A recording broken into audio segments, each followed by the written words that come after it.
Alors bonjour et bienvenue dans une nouvelle vidéo. Aujourd'hui on va parler protection de passe.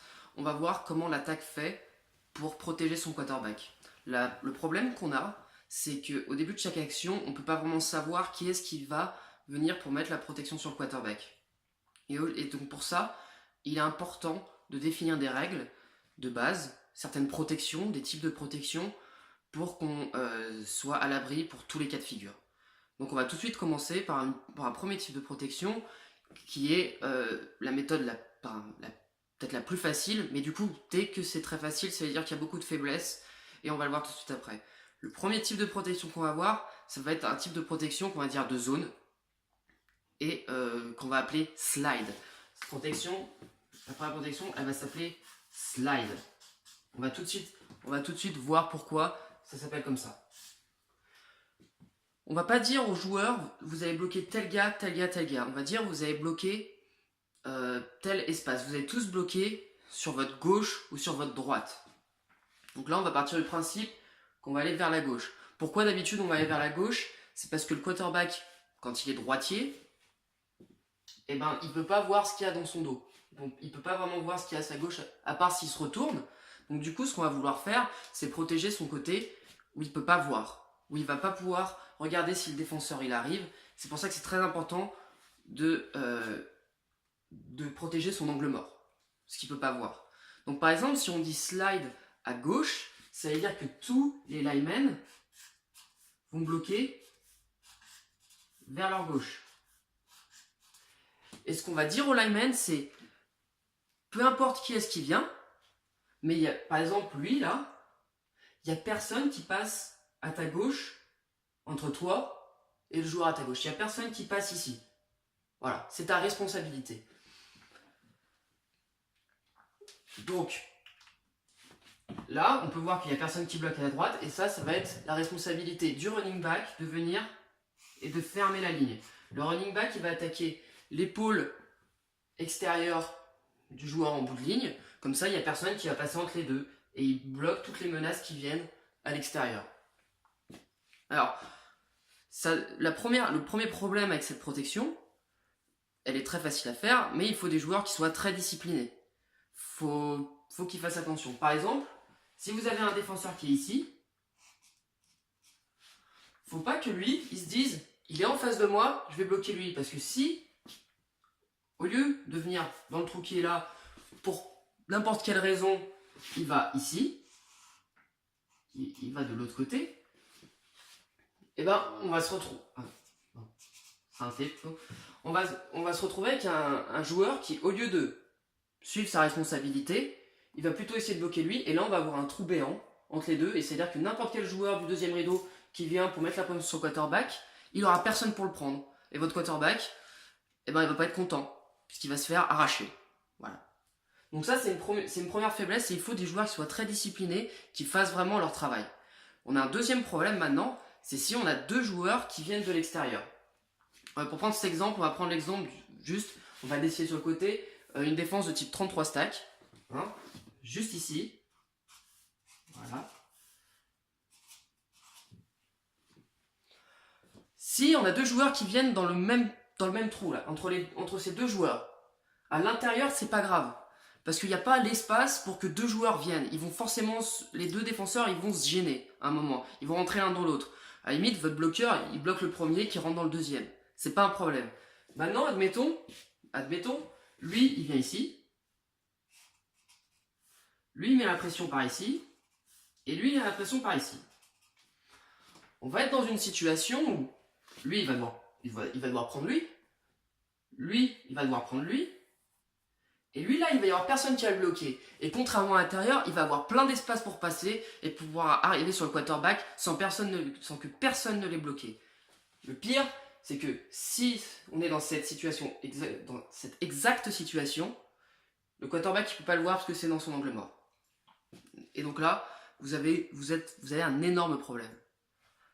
Dernière faiblesse de cette protection, c'est que si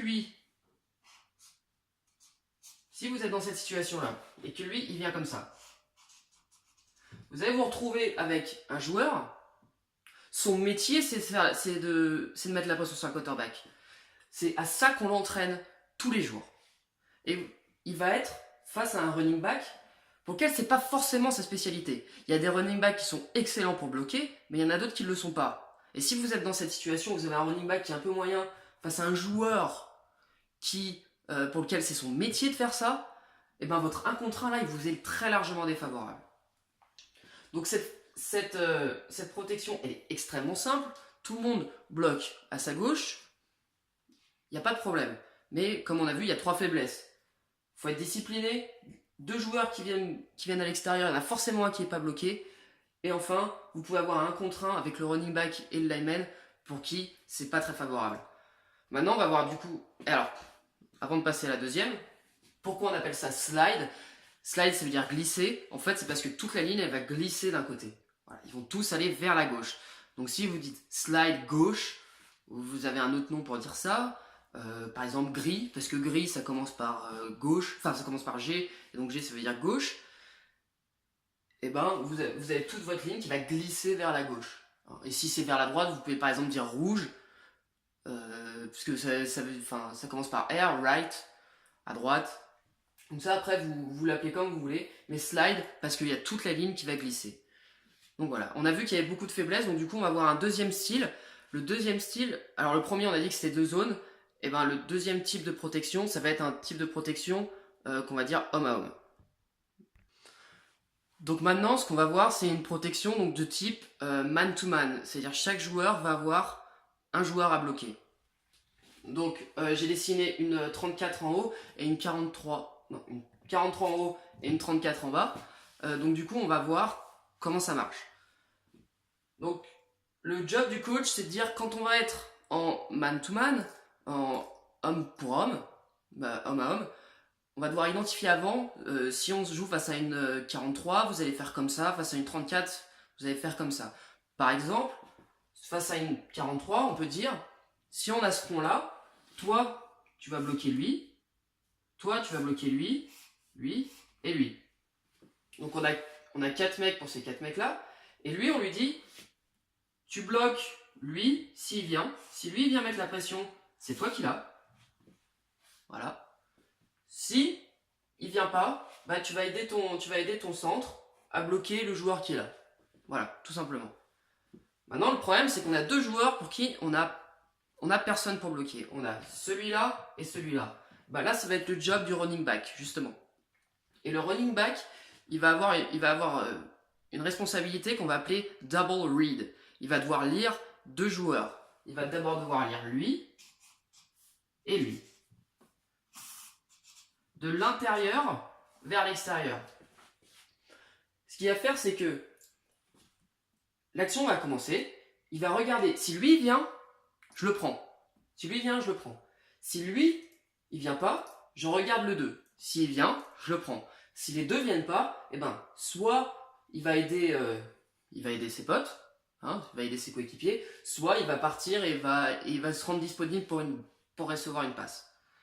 On a un moment où on a un problème.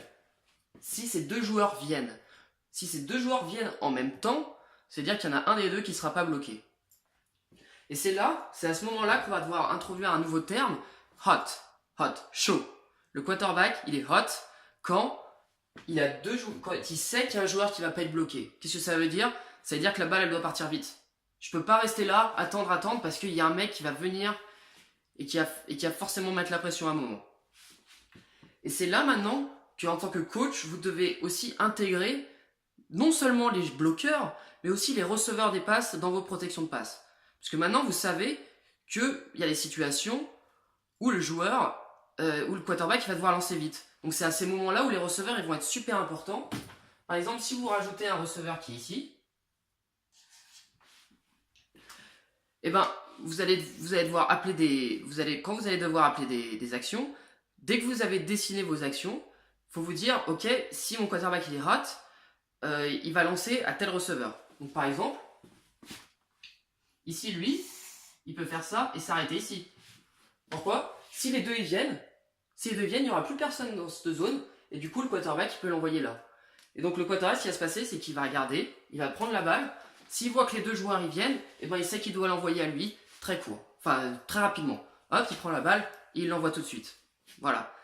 Comme ça, vous intégrez vos receveurs dans la protection de passe. C'est super important. Il y a pas mal de coachs qui ne le font pas. Et je lance pas de pierre parce que moi, c'est pareil. Moi, je le faisais pas quand j'étais chez les jeunes. Mais si vous arrivez à un bon niveau, il y a vous allez devoir rajouter vos receveurs dans les protections de passe. C'est super important. Quand votre quarterback il est hot, il doit avoir une solution. Parce qu'il y a deux possibilités. Soit il se fait saquer, soit il se fait plaquer et avant qu'il lance et vous perdez du terrain, c'est pas bon. Soit il va se dépêcher pour lancer une balle où le receveur il regarde pas, ou alors ça va être imprécis parce qu'il va avoir la pression. Et là, soit la passe elle va pas être attrapée, soit elle va être interceptée, et là c'est encore pire. Parce que là vous rendez la balle à l'adversaire. Si l'adversaire il attrape la balle, ça veut d'attaquer maintenant. Voilà. Donc ça c'est important du coup d'avoir vos receveurs qui sont dans la protection de passe. Maintenant pour une défense d'un autre type, comme j'ai dit, le coach il doit définir comment vous allez bloquer. Donc là par exemple, si vous êtes dans cette situation là, hein, vous pouvez dire toi tu bloques lui, toi tu bloques lui, lui et lui. Et maintenant le running back, son double read, eh ben, ça va être lui et lui. C'est comme vous voulez, soit vous dites 1 et 2, soit vous dites 1 et 2, voilà. Mais le running back, il va faire la même chose. Il va regarder sa première option, si elle vient, je la prends. Sinon, je regarde la deuxième, si elle vient, je la prends. Si personne ne vient, eh ben, j'aide mes coéquipiers ou alors je sors pour attraper une passe. Si les deux viennent, le quarterback est hot et il doit regarder quel est son receveur du coup qui est désigné comme étant le hot throw, le lancer chaud du coup. Donc là par exemple, si vous êtes dans cette situation, et ben pareil, le receveur, ben, il peut faire ça et se positionner ici. Si les deux ils viennent, il n'y a plus personne pour le couvrir ici. Voilà. Donc ça c'est une protection de type homme à homme qu'on va appeler Bob. Pourquoi on va l'appeler Bob? Bob, c'est les initiales de Big on Big. Donc, Big on Big. Pourquoi? Parce que nos gros, c'est pas sans vouloir être méchant envers les linemen, souvent c'est les joueurs qui ont le plus de carrure, donc on va les appeler gros, mais affectueusement bien sûr. Hein, c'est quand même eux qui protègent le quarterback. C'est peut-être les joueurs les plus importants, mais qu'on voit jamais. Si vous regardez les meilleurs moments des matchs, vous verrez jamais des super blocs. Vous verrez surtout un receveur qui a fait un truc de malade ou un running back qui va éviter 8 plaquages dans l'action. Mais pourtant, c'est bien eux les plus importants au foot américain. C'est les linemen. En foot américain, si vous n'avez pas des bons linemen, vous gagnerez pas de match. Donc voilà. Donc on va dire que c'est les gros qui vont protéger face aux gros. Voilà. Et là, c'est pareil. Avant le match, le coach il doit définir quels sont les gros du coup. Voilà. Et donc du coup, ça veut dire big on big. Et aussi, ça veut dire back on backer. Back comme running back, le coureur. Et backer comme linebacker qui sont les joueurs du second rideau. Donc voilà, on a les gros qui protègent les gros. Et on a les running backs. On a le running back qui protège les linebackers. Donc ça, on va l'appeler, cette protection man-to-man, on va l'appeler Bob. C'est une convention, si vous voulez l'appeler différemment, il n'y a pas de problème. Mais Bob, c'est très bien comme nom. Voilà. Si vous dites, là on protège en Bob, normalement tout le monde doit comprendre. Voilà. Big on big, back on backer. Maintenant, on va avoir une dernière protection, qui est du coup la protection la plus difficile à comprendre, mais qui est sûrement la mieux du coup. Enfin, c'est celle que personnellement je préfère, qui elle fait à la fois de la zone et à la fois de l'homme à homme. Voilà. Donc voilà, maintenant on va avoir une protection qui fait et de la zone et de la man. Ça fait un peu des deux, donc du coup on va l'appeler combo. Hein, combo, parce que ça fait les deux. Ou alors on peut aussi l'appeler half slide. Half slide, parce qu'il y a la moitié qui vont faire donc de la slide, donc de la zone. Voilà, half slide, moitié slide. Voilà, tout simple. Et il y a une règle qui va être très importante dans cette protection de passe, qui la règle, et on va l'expliquer tout de suite après, qu'on dit, c'est le premier joueur non couvert tourne ses épaules. Qu'est-ce que ça veut dire? Un joueur couvert, par exemple, si vous allez faire combo vers la gauche, un joueur qui est pas couvert, enfin un joueur qui est couvert, c'est un joueur qui, si vous allez à gauche, il a un joueur tout de suite à sa droite ou en face de lui. Voilà. Si le joueur est couvert, donc ce qu'on va faire, c'est que si on va partir à gauche, on va commencer par le lineman qui est tout à droite. Et on va regarder. S'il est couvert par un joueur, il prend le joueur. Voilà. Lui, on regarde, est-ce qu'il est couvert? Oui, par lui. Il le prend. Maintenant, le centre, est-ce qu'il est couvert? Non.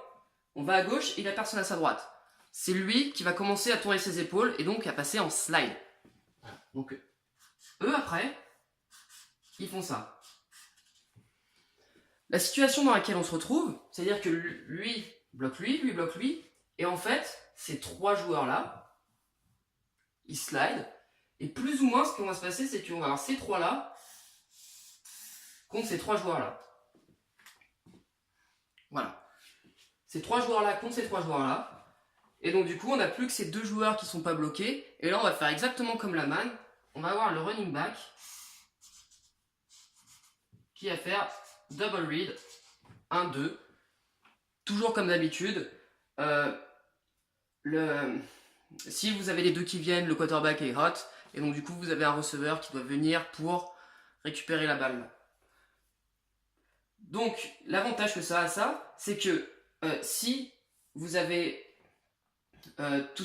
si vous avez ces joueurs qui viennent, peu importe comment ils viennent, vous allez voir ces trois-là qui vont les bloquer. Juste le centre, il doit savoir qu'il doit laisser personne passer à sa droite, parce qu'il va avoir aucune aide. Contrairement à la zone, là, il va avoir personne qui va bloquer là s'il y a quelqu'un qui vient ici. Donc du coup, il doit forcer ce joueur-là. Si le joueur il vient ici, il doit le forcer à pas faire ça. De même, pour lui, s'il vient ici, je dois le forcer à passer de ce côté-là. Et pas ici, parce que ici, j'ai pas d'aide et j'ai personne pour bloquer. Voilà. Donc ça, c'est la protection combo. Maintenant, on peut le voir avec un autre front, par exemple avec un front avec une 34.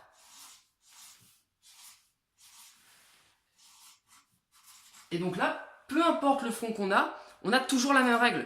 On a toujours la règle le premier joueur non couvert tourne ses épaules et donc slide. Donc là, on va dessiner une 34. Voilà. Est-ce que lui, il est couvert? On regarde. Combo à gauche. Est-ce que lui, il est couvert? Oui. Il a un joueur en face de lui. Il le bloque. Est-ce que lui, il est couvert? Non. Il a personne à sa droite, puisque lui, il est en face de lui. Il a personne à sa droite, donc c'est lui qui va commencer à tourner ses épaules. Voilà. Peu importe comment la défense se place, c'est toujours la même règle. Voilà. Et donc du coup, on a ces quatre joueurs-là qui sont bloqués par ces quatre joueurs-là. Et on garde le running back toujours en double read. Voilà. Toujours 1, 2. Et comme d'habitude, on a toujours un receveur qui vient si le quarterback est hot. Voilà. Donc du coup, on a vu comment les équipes... Alors là, on a vu trois protections presque de base. Bien sûr, quand vous allez en NFL ou aux États-Unis, il y a des équipes qui en ont 10, 15, parce qu'il y a des petits changements à faire. Mais typiquement, si en France, vous avez... Enfin, je pense que si vous avez ces trois protections-là, vous êtes à peu près à l'abri de tout ce qui peut vous... Enfin, de tout ce que la défense peut faire. Et après, c'est juste une question de... mes joueurs, ils doivent bloquer les autres. Voilà. On peut dessiner tout ce que vous voulez sur le papier, mais bon, si votre lineman, il s'est pas bloqué contre la passe, vous pouvez faire ce que vous voulez sur le papier, vous ferez battre quand même. Voilà. Mais en tout cas, théoriquement, avec ces trois protections, vous avez vu à peu près tout. Vous avez vu à peu près tout comment on fait. Voilà. Après, pour d'autres vidéos sur la protection de passe, on pourra faire les protections de passe à 5, mais aussi comment ça se passe quand on n'a pas juste 7 joueurs, mais qu'on en a 8 qui sont là potentiellement pour mettre la pression. Voilà. Mais ça, du coup, on le verra dans une autre vidéo, parce que ça demande aussi un traitement assez large. Voilà. Donc je vous remercie d'avoir regardé, j'espère que vous avez compris. La dernière protection c'est la plus compliquée. Si vous avez compris ça, normalement, bah vous êtes des pros. Vous êtes calés en protection de passe. Voilà. Donc je vous remercie et puis on se retrouve bientôt pour une prochaine vidéo. Au revoir.